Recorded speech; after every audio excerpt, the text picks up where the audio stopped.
General Kumalo was arrested as a consequence of a referral that was made by Honorable Adams, correct? Correct. And Honorable Adams made that referral in terms of Section 27, is that correct? Correct. Now, when was this referral authorized? The referral was made on the 22nd of November. The investigation itself was authorized on the 6th of December. In this referral that was made in November 2024, on the 21st, was there any affidavit attached on the referral that was made in November? The referral is an affidavit made by Mr. Adams. And that affidavit is dated? The 22nd of November, 2024. Do you have it in your possession? No, I don't. Let's go back to this referral. You know that a docket is a public document, right? No.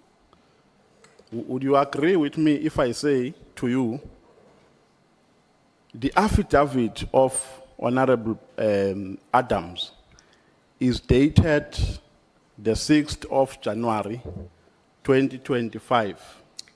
That would be a supplementary affidavit because follow-up engagements were had by the investigating team with Mr. Adams.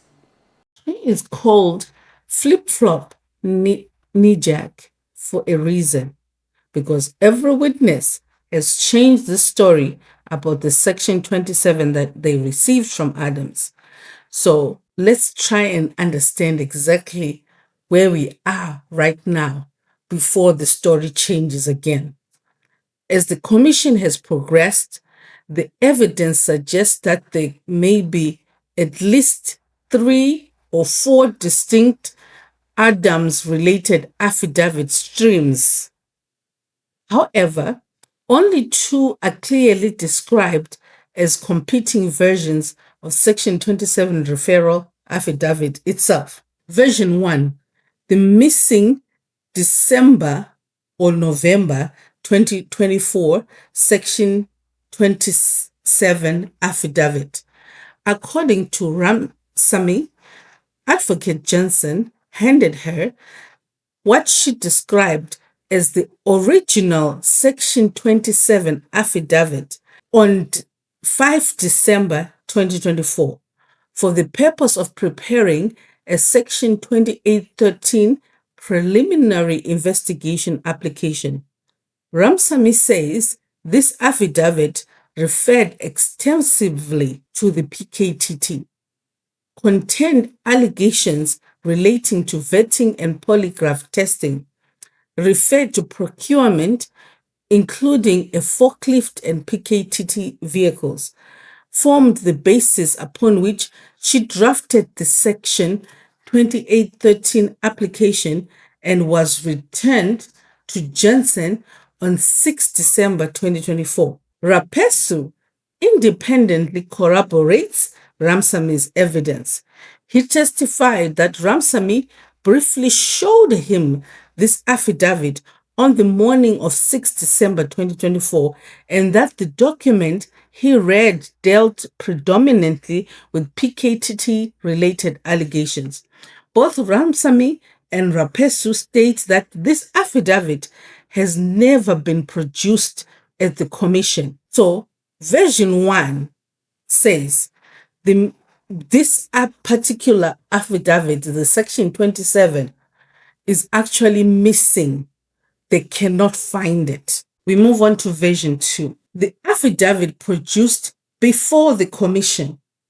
The commission was later presented with the affidavit marked CJC 373, bearing November 2024 date, primarily referred to as the 21 November 2024, although it's actually dated 27 November. So it's not, whatever.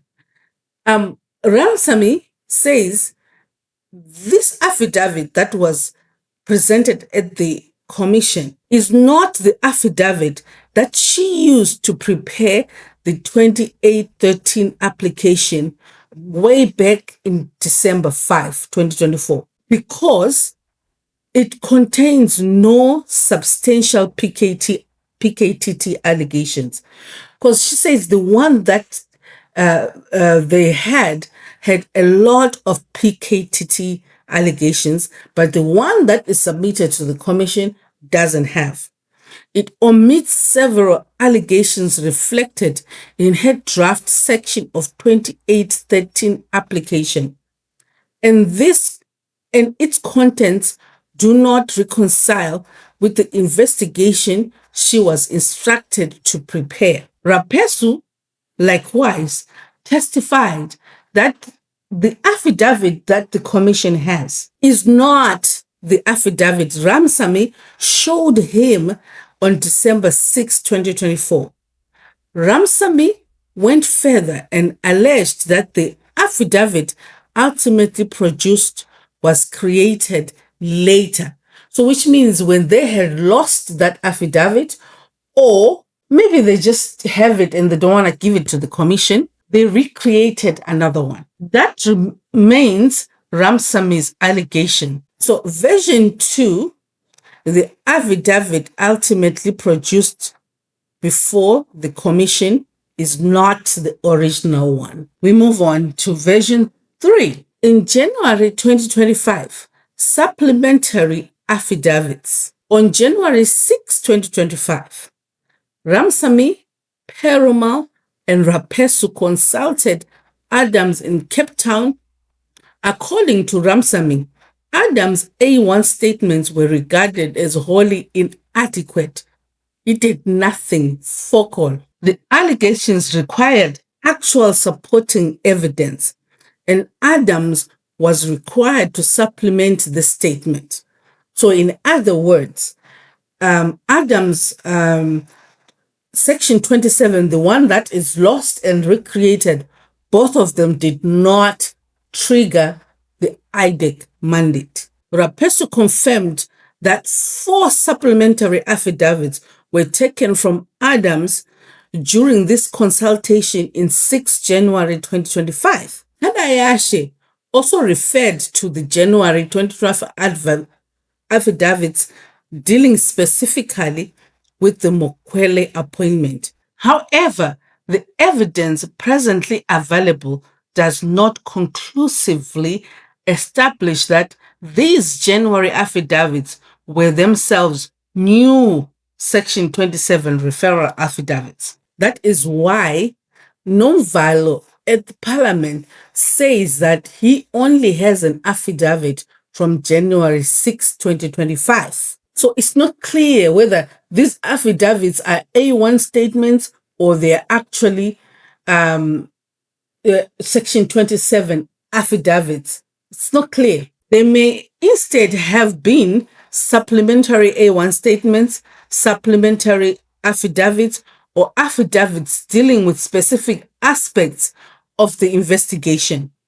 So in summary, version 3, the January 6, 2025 supplementary affidavits legal classification presently is unresolved. It's not clear as to what that was. But according to Rapesu, it was focal. A possible 4th document stream. The evidence now raises another important question. During the 6 January 2025 consultations, Adams signed 4 supplementary affidavits. However, the accused were later furnished with a different set of affidavits during the docket disclosure.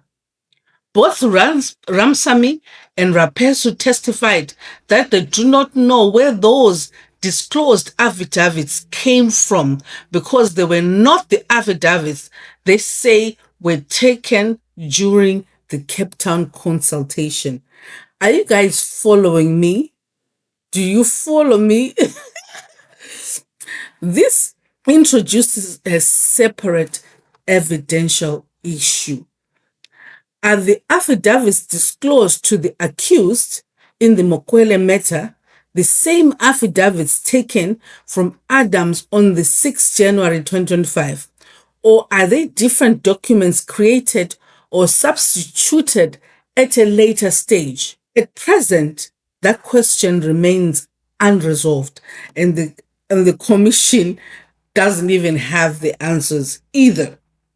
So the current position, based on the evidence presently before the Madlanga Commission, the safest conclusion is there are two clearly competing versions of Adams Section 27 referral affidavits.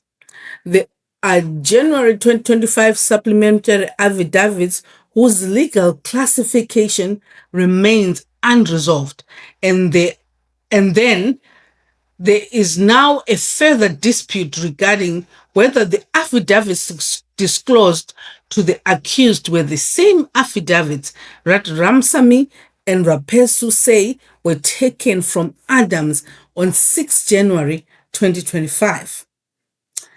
That is why the Adams Section 27 chronology has become one of the central evidential disputes before the Commission. So I'm hoping that by the end of the IDAC series, we actually know which one is the original Section 27 referral affidavit from Adams. So please follow me, because I'll be updating you on this Section 27 saga. This is all confusion, as confused as Adams.